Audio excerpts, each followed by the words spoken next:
what the cat is dragged in. We got Adrian, Rayo, Sanchez. How you doing, my bro? That's it. How's it going? How's it going? Thanks for having me, man. I'm excited. Thank you. No, this is brilliant, man. This is brilliant. I mean, we got in touch with each other, bro. I've been wanting to talk to you.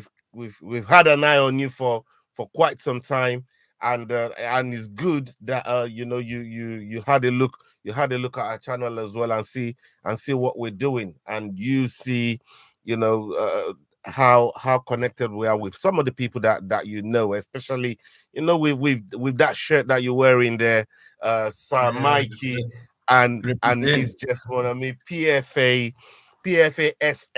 That's how you say the full thing, PFASA. Yeah, that's right. That's where it's training out of. And thank you so much for coming up, man. Thank you for joining us on the channel. Thank you. Fantastic. But before we go ahead, can you tell the people? Obviously, this is like an introduction to our audience. Can you tell the people, as I just introduced you, your name, how you came up in the game, what really brought you into mixed martial arts, and then we take it away from there. Okay. So, geez, if I can put it to you like this, I've been involved in like high level sports since a young age, maybe like 5, 6 years old. Got into like gymnastics, and that lasted for about like 12 years. I was a regional competitor, and then eventually national. And then I kind of grew out of it and got into a bit of rugby. Played also like provincial level for the Western Province team. I featured there eventually. And then, I had about maybe like 2-year hiatus from sport, just trying to figure out my life. And then I got into fighting at the age of 23. And I would say fighting has been something that's been in our family. My grandfather was a boxer. He was a flyweight boxer. And then my mom was also, she was also involved in karate. She actually got a brown belt in samurai karate. So, the combat, it ran a little bit in my blood. And then, I found it later on in life when, I just felt like I needed to get back into sport and so on. And then, I'm a big fan of Rocky. And I was actually watching one of the Rocky movies, and it just came to me, and I was just like, man, I want to get back into that environment where there's a crowd and they're cheering for you and so on. And then I was just like, oh, let me give it a go. So I trained on my own for like three weeks or so, just to get fit before I went to a gym. And then I found a local gym that was very close to our area. They're known as Pro Fitness, and I spent most of my career there. And they kind of grew me as an amateur, and then eventually got into professional fighting. I think I trained. I've never done any kind of competitive fighting, but I was a bit of a, you could say, you go out and get into a bit of a scuffle and a brawl here and there. So I thought to myself, I need to find a way to channel this. So finding the fighting sports was perfect. And I think I trained like 5 months for my first amateur MMA fight, and it was a quick finish, 58 seconds in the first round. I rocked the guy with the overhand right, choked him out, and then after that I was like, nah, this is exactly where I need to be. And then I spent about 7 years at that. Well, no, sorry, about 2 years before I went professional. And then I've been a professional now for about 5-6 years. And I've been to the US. I've traveled. I've trained in the United States with a few guys at King's MMA under Rafael Cordero. And then when I came back that was actually recently last year in June, around that time. Nice. And then when I came back, I decided that I'd need to, for me to progress, I needed to get to a bigger gym, more serious fighters. And I knew about Coach Mike and the PFA team, obviously from the professional scene and seeing them at the UFC and so on. And then it was like a no-brainer. Okay, let me go check it out. So I went there, and I spoke to Mike, told him what my story was and what I was looking for. And he got me into. He allowed me to come join PFA, and I've been there for almost a year now. Yeah. End of November will be a year that I've been there, and it's been good. It's been really, really. Your story sounds magnificent. I have to come back. I have to rewind back. Yeah, we can for sure. You said you're a big fan of Rocky. Yeah, Your man. first name, by any chance, your parents aren't big fan of Rocky neither. They didn't just.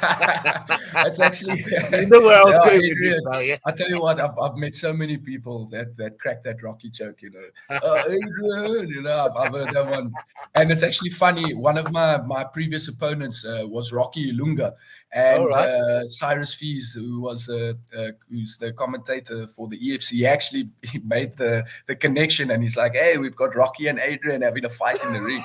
So I don't think it has any connection to Rocky for them calling me Adrian, but yeah, it's a cool coincidence. It's a cool part of the joke. Yeah, it is. Yeah.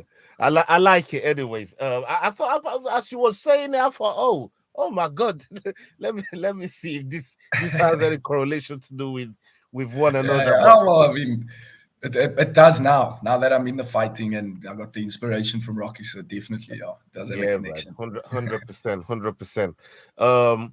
I want to talk about your your access into EFC and getting in and around some of the bouts that you've had to deal with and overcome in the EFC. Say you're at EFC 104, because your fighting style is so explosive. I watched your last fight as well. There's something that I like about how you approach fights, your calmness, because it's almost like everything's chaotic, but inside that fight, you're very calm. You can see everything. How do you manage that? How do you process that? How does that happen for you? Well, look, if you like, it's not easy. I tell you, it's not easy. I mean, I always have to have a moment to tell myself, okay, cool, we're going into a fight. You got to stay calm, stay cool, calm, and collected. It's the best way to enter into a fight. And if you get psyched up, and you can get into your own head, and then you tend to make mistakes, you do stupid things. So I'm always nervous, definitely nervous. I mean, you do need a little bit of that fear and a little bit of the nervousness.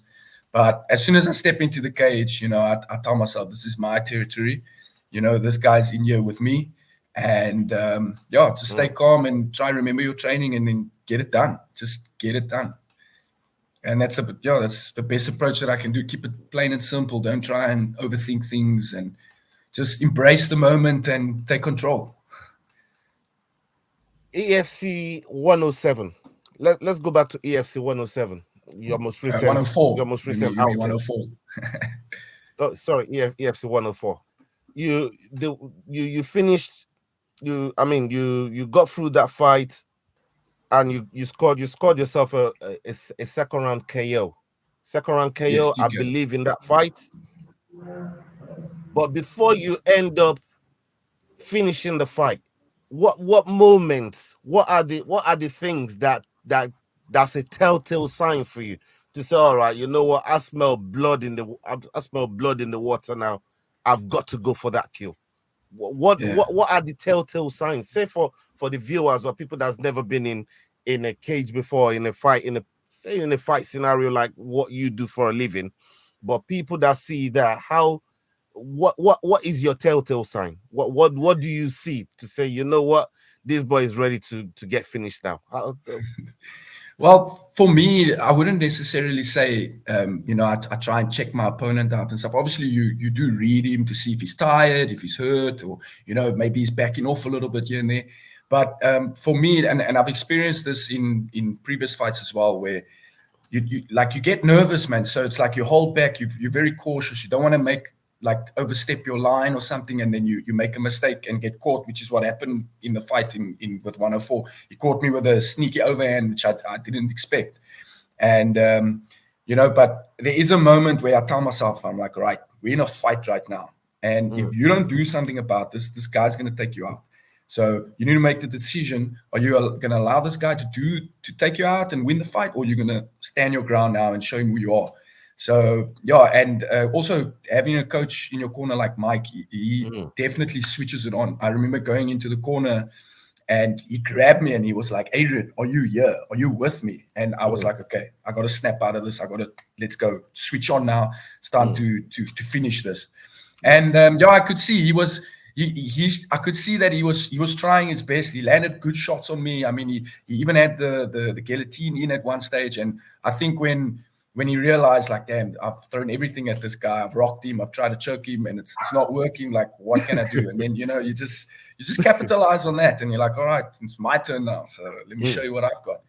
And and in 104, it was nice to have my coach there and to get the takedown right in front of him, and just to not think about anything and just listen to what the corner's telling me.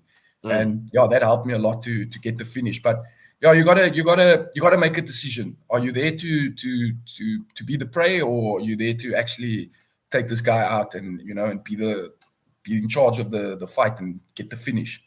So that's usually what I try and tell myself. I'm so glad you mentioned this, because it's always fascinated me, and I've spoken to a lot of fighters, but I've not actually really put this question to them. What's the difference between, because a lot of fighters do this, it's something that I notice, but what's the difference? I don't think there's that, because in your sport everything is fine margins. It takes one little mistake and the whole thing could be over. Yeah, there's no room for error at all. Exactly. So it's fine margins. But the margin that I'm talking about here is, say you take your opponent down on a takedown, you go for a takedown, succeed in the takedown, but the takedown that you've gotten is on his corner side, say your opponent's side, right? And they're telling him everything what to do to get out of the situation you've just put him in.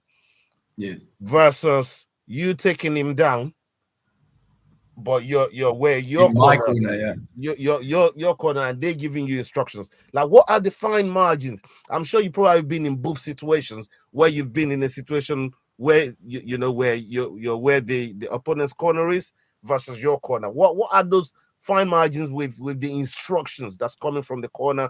Get up, do this, move your hips, all the things that they tell you yourself or tell your opponent. How does that affect the whole thought process of what you do next in those situations? Look, for my opinion, the best thing is to always keep your ears open for your corner, especially when you're in your opponent's corner or close to their team. And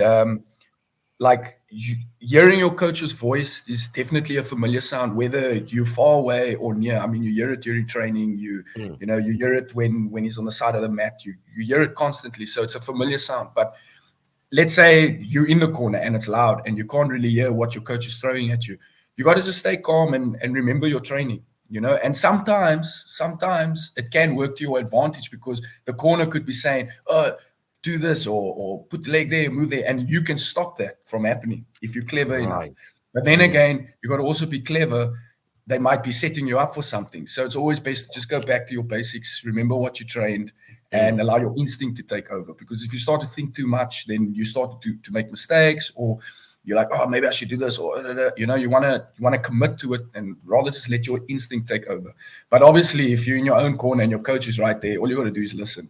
And I mean, if you check the last fight at 104 against Godley, those side elbows was like coach full on. You can even see him calling it on the side. Like, side elbows. So I was like, "Oh, here we go, bam, bam," and that was the finisher. So just stay calm and try and remember your training, and always keep your ears open for your coach, no matter what. And if you are very familiar with your coach's voice, which you should be, he should be the only voice that you hear, then you can hear it through any kind of noise, any kind of situation. I mean, that in itself is, people always say your corner's voice is like a comfort blanket. Like, yes, of course it is. Yeah. Even when there's a lot of times when I'm, I might be in a bad situation, I'm even trying to look over to my corner to see where they are, so I can just get the general direction. And my coach always tells me, "Don't look at me when you're fighting, keep your eyes on the target." But I'm so used to hearing his voice. It's just like, okay, cool. He's on this side now, or okay, he's right here. I got him. I know where he is more or less. But just stay calm. I mean, if you can stay calm in those situations, then you'll never miss the instruction. It's always there. So coming away from that fight now, I mean, now again, we've seen some of the guys from your gym competed on the most recent card that they've got EFC 108 coming up, and your gym is very, very active, very, very you've got a lot of talented fighters, a lot of talented training partners, 100%. talented coach, and they really, really got your interest at heart. But can you tell us again, like I spoke to one of your teammates recently. Shout out to Tumelo, big up to him. To me. Big up to Tumi, serious. But what really sets your gym apart from the likes of the CITs or the some of the gyms over there in SA? What sets you, House of Tinkerbell, what sets your gym apart from these other gyms? Like what's so special about PFASA for people that's at home listening? For me, I've trained at a few gyms, and I've experienced, but there's one thing that stands out for me at PFA is it's definitely the same mindset that we all have. We all want to achieve something. We all want to work hard together as a unit, as a team. And Coach Mike, he definitely drives that whole family vibe. And we actually had a sit down yesterday after our sparring session, and he told us, like, if there's anything you guys can speak about it, we family, we brothers, we all rub off on each other, and we're all aiming for the same goal. So, and another thing is we hold each other accountable as well. So, like, if I may be slacking or whatever, I know Tumi he'll send me a message, or he'll pull me aside and he'll be like, yo, dude, what's up? Let's train. I'm going to be here in the morning. Come join me. So we've got each other's backs no matter what.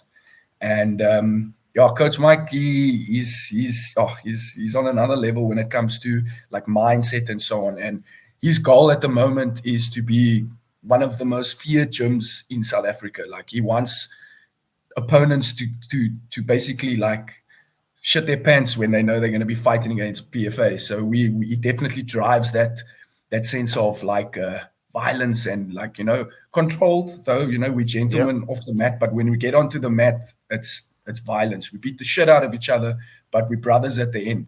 So we all have like a common goal, and we all really work hard, and we push each other. I think that's the most important thing. We push each other as a family. We're a band of brothers and sisters, and we just love violence. So it's good. I love it. It's brilliant, man. And like I said, shout out to Jess as well.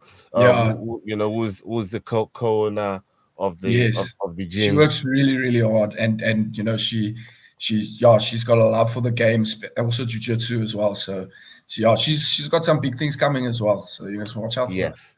I mean, a lot of people that don't know. If you want to know the work ethic, just the work ethic of what PFA SA is all about, I implore you, not just go and follow Adrian over here, not just go and follow Mike, go and follow Jess's page. And you will see someone that works so hard. Mike brings it up a lot, and he uses Jess as an example, not only because it's his wife, but she really does put in a lot of effort. Like, she's there in the morning, she's giving classes, she's training, she's doing her conditioning, then she's on the mat wrestling with us. She probably is one of the hardest workers in that gym, like legit, and it's a good example for all of us. And I remember Tumi as well. I mean, Tumi, when I joined PFA in the beginning, I was trying to find my rhythm with the classes and so on. And I remember Coach Mike was like, you need to be at 6 a.m. to do your conditioning and so on. So I was like, okay, cool. I'll come do my own, lift my weights and stuff. And I remember going to the conditioning session, and I saw Tumi outside doing sprints on his own. And I was like, this little kid. I was like, no. I was like, I got to be there with that guy. That's where I got to be. Right. And then, we, joining with the team and so on. So that everyone sets an example of hard work. Like, the guys that are pro fighters and those that are turning pro very soon, you'll see, and obviously the other female professional fighters, we hard work is like the currency there. In one of the EFC interviews that the Engage series that they came and did, I mentioned blood, sweat, and tears. That is the currency. That's it. If you wanna be a fighter, there, Coach Mike makes it clear. You can be a fighter, but you need to pay with hard work. You got to pay your dues. You got to bring something to the table, and it's driven every single day. That's how it is. Even some of the members that are just there for the fitness and stuff. Hard work is like the main currency. That's it. That's where it counts. 100%, Adrian. And yeah, and I like what they offer in the gym, who they're shaping you guys are out to be as fighters, and ultimately, I always say this, and this is probably my favorite word for fighters. You guys are prize fighters. You don't fight for no reason. Right there, where's it? Oh, sorry. Yeah. There you go. Right there. You guys don't fight for no reason. There's pride involved, there's ego involved, and there's a prize at the end of it for everybody to take home.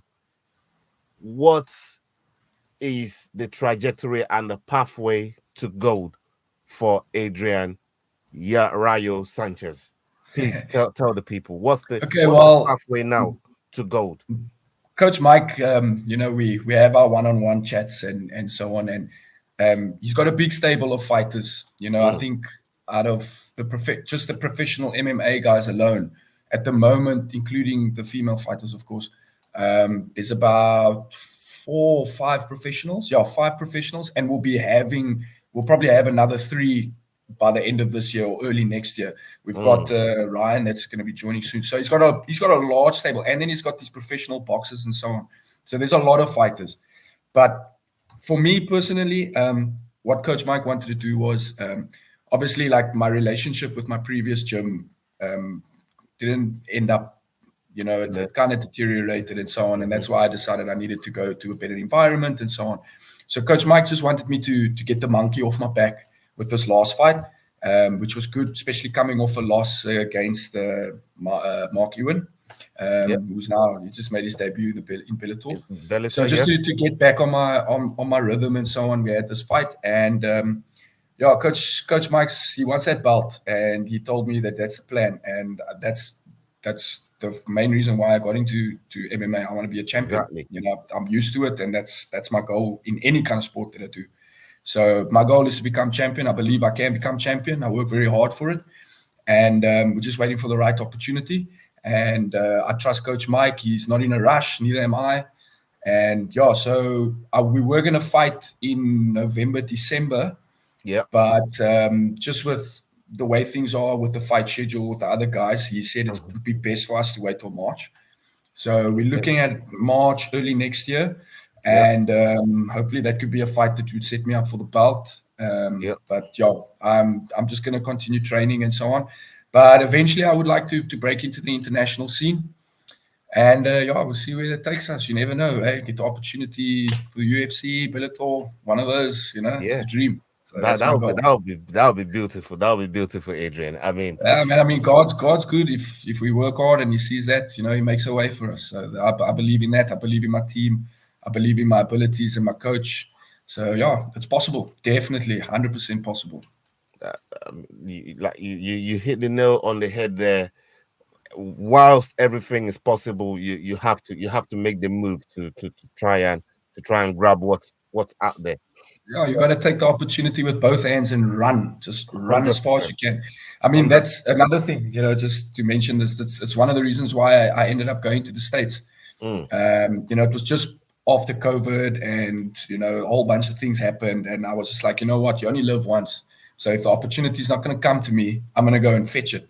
So I kind of gave up all my stuff here on the side, and I was planning on staying there permanently, but obviously it didn't work out. So I literally just rocked up at King's MMA, like basically unannounced, and Rafael Cordero was there with the pro guys, and he asked, who are you, and so on. And then I jumped on the mat there. I got to rub shoulders with a few guys there, Giga Chikadze and Marvin Vittori, Benny Darush, all of those guys, and I learned a lot. Fantastic. And that was me stepping up. So I proved to myself that I really want this. And unfortunately, it didn't work out. I was there for 3 months. I came back. Yeah. But it led me to PFA, and I'm happy there. So I 100% believe the opportunity is going to come. I just need to stay on my grind, work hard, and give it everything I got. And you pay your dues and you'll get your worth. That's what I believe. Can I ask you this? This is something that I wanted to put to you. You know, when you mentioned all those names that that you've spent time on the mat with, especially over there in the States, does that give you the validation to let you know, actually, you know what, I can hang with these guys? If I can hang with these guys who's already at the top level, that's a question mark ticket for you. Please Ola, explain you are 100%. That's exactly what I was going to say. that. You know, me going there, obviously I wanted my chance. I wanted to go there. I wanted to prove my worth and see maybe I get a chance. I could end up on LFA or some one of the smaller promotions. But I think the most valuable thing that I gained from that whole experience was to prove to myself that I have the ability to step up. I have the confidence to step up. I believe in myself. And I can definitely hang with these guys. Like, I got my ass handed to me. No jokes. I mean, Giga is an animal. Even what's his name? Uros Milic. To this day, he has the deadliest left hand. He's a southpaw. He's got the deadliest left hand I've ever faced in sparring or any kind of fight. Like, and he rocked the shit out of me. But just to confirm what you're saying, of course, I definitely feel like I have it in me. And I proved that to myself. So I just got to put in the work and find the right opportunity. And like I say, being at PFA with Coach Mike, he recognizes that as well in me. And so it's just about the opportunity now. We just need to wait for the opportunity. I mean, with fighting, I was actually thinking about this before the interview. In fighting, it's a weird sport. You know, you literally are only as good as your last fight. But it only takes one or two good fights and it projects you straight up. You know, you got to fight the right opponent and you do it in such a great fashion. You never know. One day you're fighting EFC, next day you Dana White's Contender Series, or you're on one championship. So it's all about your performance and just the right opportunity to use it correctly. 100%. I can't agree with you more. You're 100%, on the money there. Let me ask you this. Now that I know your ambition, I mean, there's nothing better than ambition, nothing more dangerous than an ambitious fighter. And being in their way is just like a hurdle that they've got to pass. That's what it is. As far as all your opponents are in your mind, these are just hurdles that I just got to get over and get to my goal and get learning curves, and get to my destination. But we've heard you talk about gold. We've even heard you talk about these other promotions, maybe even somewhere like a UFC, but pathway through the Dana White Contender Series. And we've seen a lot of guys come from EFC onto the Dana White Contender Series. I mean, Cameron Simon is MSP is a very, very good example of what can come out. Champion material as well, definitely. Exactly. So once you have those in place, and we now know where you want to go, which is basically get to the top. Yeah, I'd love to just break into the international scene. It doesn't matter where it is. I mean, obviously every fighter would love to fight in the UFC, and I definitely believe I have what it takes. But whatever opportunity comes, I'll take it with both hands and I'll run with it for sure. And we're gonna be right here supporting you, because look, we love what your gym brings. We've represented your gym on here. We've pushed a lot of what PFA SA is really dealing with. We love some of the guys that fight out your gym as well, and ladies in Jess. So big up to all of those guys. Now let's shift gears a little bit and ask you questions about the landscape of MMA. Now we know about Adrian and where Adrian wants to be. We will support. The audience will always support you. Please go and follow his page. Go make sure you check him out. Go support him, and and stay with him and see where Adrian is going to take us to. But I want to talk to you about some of the other guys in the MMA space. And we have a fight coming up with Charles Oliveira and Islam Makhachev. We know what happened the first time. Yes. And what happened the first time, in my opinion, was special in the fact that everybody that drops Charles Oliveira, they never follow in the same way Islam followed in to then be able to put in the submission. Everybody drops him and then they back off because they're scared of that jiu-jitsu. Now, this second fight is happening. Charles already knows Islam is not scared of this situation now. If you was Charles and you've already been in that situation and you know what Islam is bringing, how do you approach this next fight? If say you was Charles, and who do you think take this win? Well, I guess it comes down to how badly he wants it, because I think the reason he lost that fight in the beginning, the first fight, is because Islam just wanted it more than him, and he wasn't afraid. His confidence was up there. I mean, like you said, everyone was scared to engage on the ground with him because of how good he is with his jiu-jitsu. But in my opinion, I think it's how badly he wants it, because they're both good grapplers. I would say their striking is more or less on the same level. So it just comes down to how badly he wants it and how willing he is to actually go for it. So if I was Charles Oliveira, to be do or die, that's it. You know, if you want to stop me, you're going to have to finish me completely. That's it. I'm here to win the belt back, and I'm not going to let you stop me. So it's it's about how badly he wants it. Definitely, it's going to come down to that. And I think we might see a grappling match in this fight. It's going to be. It could end up being a very technical ground game. Yeah. But then again, you never know. A lucky punch. Everyone's got a puncher's chance, and Oliveira usually gets rocked. So, and I think if that happens, Islam could do it again. But yeah, if I was Charles Oliveira, I'd definitely be in it to win it, or you're going to take me out in a body bag. That's for sure. 100%. And look, I like how where you took that thing there with with the puncher's chance, because when you look at it, Oliveira does have knockout power. We've not really seen that with Islam, but we know Oliveira has that. Yes. And even though you alluded to the fact that this might be a grappling match, I think it probably be better suited for Oliveira to really test his hand on Islam and test that chin, because Oliveira can knock people out. He's done it before. We've seen it, So that fight is definitely interesting.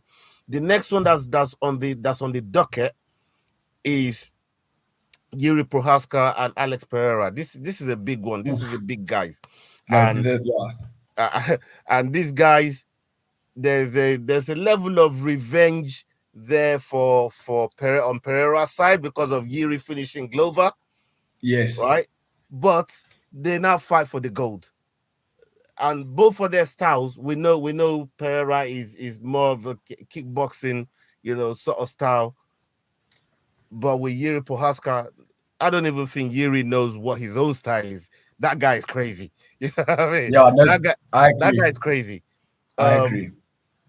Look, I'm a fan of Jiří, and I like the way Pereira fights, but I'm definitely a fan of Jiří. I've been watching him from the beginning already.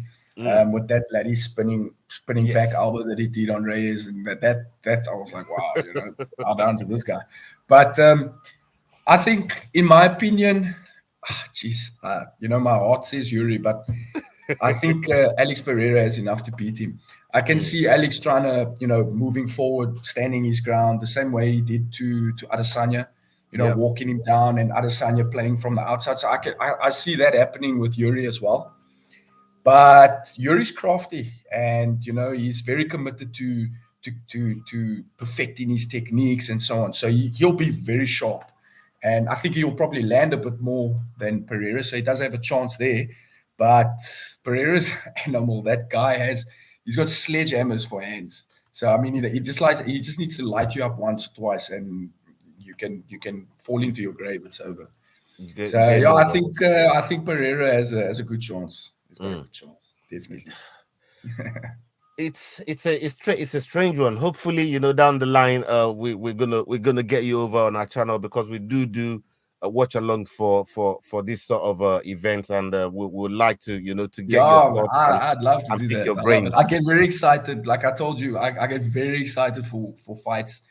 I mean, I shout and scream at the TV. I remember when I was still staying at my parents' place. I used to say, obviously, most of the fights, how it is. It's early hours in the morning. So I'm shouting and screaming. It's like 3 o'clock in the morning, and my mom's like, "What's going on? Why are you shouting?" I'm like, "Oh, sorry, I'm watching fights. I'm watching fights." So I get pretty excited for it. So no, I'm definitely keen to have Man. a watch party. That would be absolutely dope. It'll be fantastic to have you on one of those watch alongs. Maybe even a Yeah, for few as sure. as For time sure. goes on, I'm there. depending I'm on your there. schedule. Book my seat. I'm on front row seats. Blood no seats. I'm there. 100%. Okay, the last one that I wanted to ask you about, you kind of took me there, so I'm gonna jump on it. Right, you mentioned Easy is in the Yes. back here. I always show everybody that's my countryman. I've been following his career for Of a long, course, long yes. time. No doubt. And, and of course, the guys at CIT, they're good friends of the show, the Camerons, the Yakos, and Dricoses of this world, So I love those guys, and they've shown us nothing but love on the Fight Week show. But this is the fight business. This is the fight game, right? So we can't take a lot personally in these situations.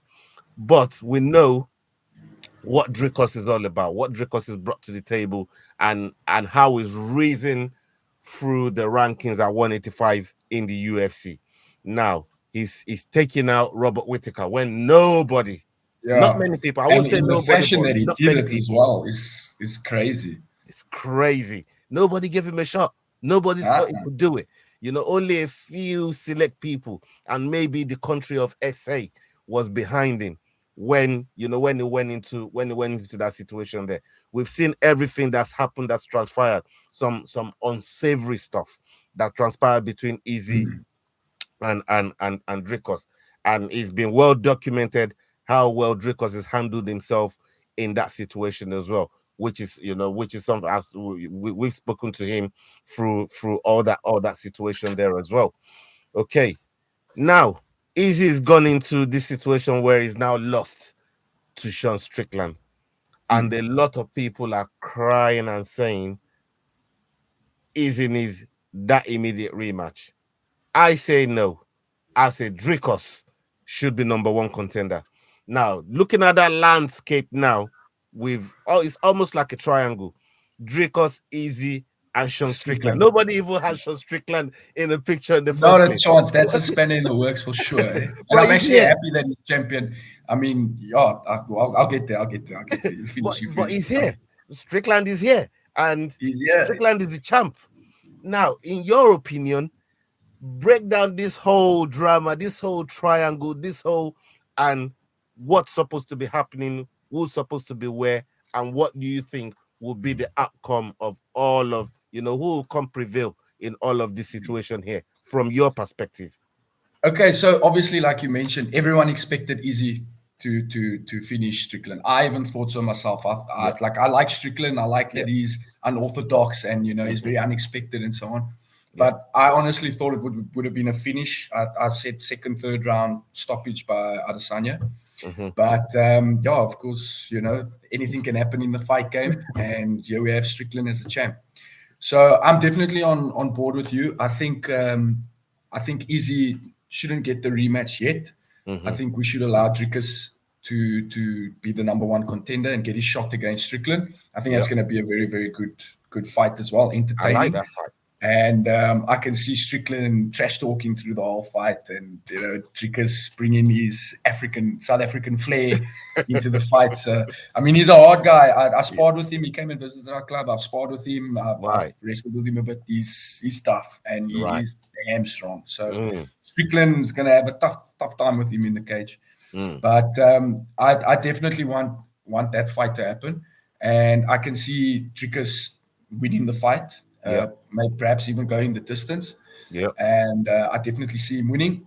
And then, I would love to see Izzy and Dricus go for it. And unfortunately, I have to go with my countryman. I think he's got what it takes to defend that belt against Izzy. But we'll have to wait and see. It's good times. It's good times. Exciting times. I think it's the middleweight division. Middleweight division. Yeah. So I'm excited. I'm excited to see how it's all going to play out. But I think at the end of all of this, Dricus will be champ. Definitely, 100%. I hope so, because for not just for Dricus winning, but for what again the belts represent for Africa. Even though we've had three African champions in Francis, in Kamaru Usman, in Izzy, and fantastic champions they've defended well. They've they haven't let their people down. They've been fantastic champions. But from Dricus's point of view, and as somebody that lives at home, trains from home, exactly, the belt will reside at home. Exactly. I think that would be good for those. I've had so many arguments. Like, I don't want to get into the nitty-gritty about it, because this can become very political, and I'm not that kind of guy. Of course. But I've had so many arguments on Twitter with guys that disregard Dricus, and I'm like, come on, you got to give him the credit. Like you said, he trains from South Africa. He is South African, and he's a full-on African fighter, and if he becomes the champ, he will be a true, regardless of his ancestry and all of that, and all the race, and he's going to be a true African champion, 100%. And I really want him to become champion, because it sheds more light on the fighters back home here. And I feel like there's so much talent here in Africa, and especially South Africa, and we just don't get the spotlight on us. And if he becomes champ, Cameron becomes champ, it's definitely going to blow. It's not going to just open the door. It's going to blow it off its hinges. It's going to kick the door. Guys like myself and Toomey and the rest of the guys, that are competing. So no, definitely, for sure, 100%. And look, that element is always there, and there's people that that's gonna want to take it a whole different way to what what it really means. And and that's fine with that. I've had plenty of argument with people as well that are like, oh yeah, why are you doing this with Dricus, and I'm like, this is a plain, very, very logical conversation. I mean, why do you have to? You're trying to take away from the guy that it's the truth. You can't. I mean, you can't. What are you trying to say? It's like trying to say the sky's red. Exactly that. Exactly that. You know exactly what I mean? And I just wanted to say another thing, like the significance of him becoming a champion. Like, if you take, I'm going to the fruit sport now, but if you take, because the Rugby World Cup's going on right now, like if you take the Rugby World Cup and you see how when the Springboks win the World Cup, how it unites our country, and with him becoming a champion, it could definitely spark something like that, and I think it would, And that's why it's so significant to our country alone, like South Africa. It's just like we've proven again that we're able to stand up, and we have what it takes to be the best in the world. And that's why I back our boy 100%. 100%. No matter what anyone says, I don't care. When he becomes champion, you can say what you want to say. You can't take it away from him. He's champion. He's champion. Like same as Izzy. You can't, although he's not champion anymore, Kamaru, they were champ. You can't take it away from him. That's it. Once a champ, always a champ, as they say. Once a champ, always a champ. They'll die a champion. That's it. Finish it clear. There's no ifs, buts, or what's about it. It's done. It's in history. It's edged there. It's etched in stone. It's permanent. You can't take it away. And there's something that I wanted to say as well, in terms of what you said, the significance of the Dricus bringing the title back home and residing at home. I don't want to take away from the previous champions as well, in Usman, in Francis, and in Izzy, who's advocated with Dana for UFC Africa. They literally advocated for that. So of course, 100%. The credit has to go to those guys as well for advocating. Definitely, I take my hat off to them. I mean, they were the first ones from Africa, to actually do that. So 100%, all due respect, 100%. 100%, man. And look, there all these dramas as fight fans, and you're a fight fan as well. Even though you're a professional fighter, you're still a fight fan. And for us fight fans, this is a drama that we're just waiting to see what really happens. Yeah, we're all waiting to see what happens. I mean, the whole world is waiting. It's entertainment. At the end of the day, although for myself, it's a career, and it's more than just a sport. It's a lifestyle and so on. But it's entertainment for those that watch and enjoy. It's entertainment. And, it's like WWE. Who's going to be the next world heavyweight champion? Oh, here comes Batista. Oh, it's entertainment and it's good, but it's like real. It's like proper. Real. It really gets the people going. And so let's see what happens. Let's see what happens. We're here for it. We're going to be here for it. And thank you so much for your time, man. I mean, sure. I wanted 20, 25 minutes, 45 minutes. We're still talking. This is, I mean, I can't wait to have future conversations and more conversations with you. You're very interesting. I'm very likable guy. And God willing, the next time we have a chat, maybe I'll have a belt. I can put it up here. Who knows? Yes, sir. On your mantelpiece. That'll be glorious. That'll be really nice. Oh, definitely. And people, this has been Adrian Rayo Sanchez. He's thanks again for having me, man. And he's got his eyes on gold. Please go and follow him. We're gonna have his link in our description for his page, where you can check out what he's doing, where you can check out his progress, where you can check out everything that's going on with Adrian. And please go and support him. Go and support him. Go and check him out. Go and be a part of his success as he looks to try and make a move for the gold. And thank you so much. I want to thank you for your time. And before we let you go, is there anybody that you want to give a shout out to? Your team, your sponsors, your coaches, people, your support network, if you like. Please, the floor is yours. Always tip that, and thanks to my team and my coaches.